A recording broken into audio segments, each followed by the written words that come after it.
اب تو صورتحال یہ ہو گئی ہے کہ عمران خان صاحب کو یہ لگ رہا ہے کہ جو بنگلہ دیش میں ہوا وہ یہاں ہونے والا ہے. وہ کہہ رہے ہیں آپ کے جو رہنما ہیں نواز شریف صاحب ہوں, زرداری صاحب ہوں, محسن نقوی ہوں, شہباز شریف صاحب, ان کے نام ڈالیں ECL میں, ان سمیت عمران خان صاحب کہہ رہے ہیں میرا بھی ڈالیں تاکہ پتہ چلے کون ملک میں رکے گا, اور ہیلی کاپٹر بھی سارے گراؤنڈ کر دیں کیونکہ یہ یہاں بھی ہونے والا ہے.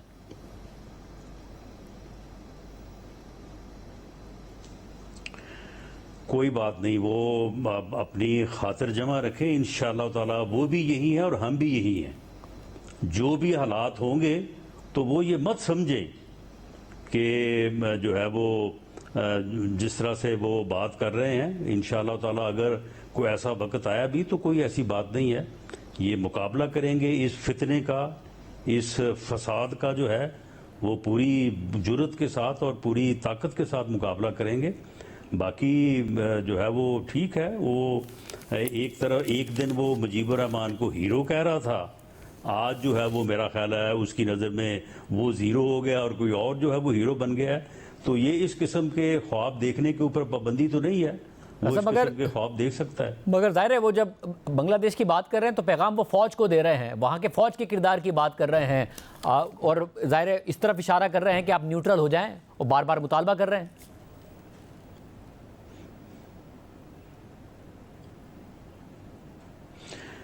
لیکن معاملہ یہ ہے کہ وہاں پہ جو گورنمنٹ جس کو وہ کہہ رہے ہیں کہ جو ان کو بھاگنا پڑا ہے, تو ان کو معلوم ہے کہ اس کی جو بنیادی وجہ جو ہے وہ کیا بنا. بنیادی اس کی وجہ تو یہی بنی نا کہ وہاں پہ فوج نے جو ہے وہ حکومت کا ساتھ نہیں دیا. تو معاملہ یہ ہے کہ یہاں پہ وہ جو کچھ بھی کر رہا ہے تو وہ تو فوج کے خلاف کر رہا ہے.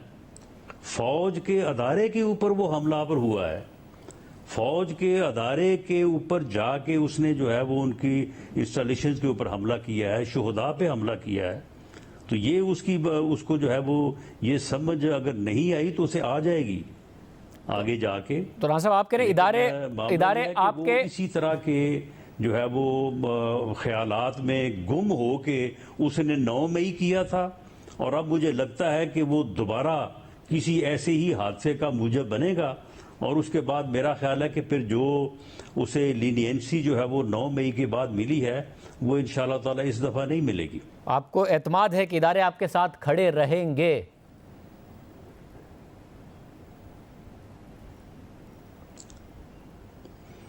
دیکھیں, ہم اداروں کے ساتھ کھڑے ہیں, ادارے جو ہیں وہ ریاست کے ساتھ کھڑے ہیں. یہ آدمی جو ہے یہ ریاست کے خلاف کھڑا ہے, یہ اس ملک کو کسی حادثے سے دوچار کرنا چاہتا ہے, یہ اس ملک میں فتنہ اور فساد پھیلانا چاہتا ہے, یہ ملک اس ملک کی اساس کے خلاف ہے. آپ اسے دیکھیں کہ یہ 2011 سے لے کے 2024 تک اس کی سیاست کیا رہی ہے. اس کی سیاست اینٹی اسٹیٹ رہی ہے.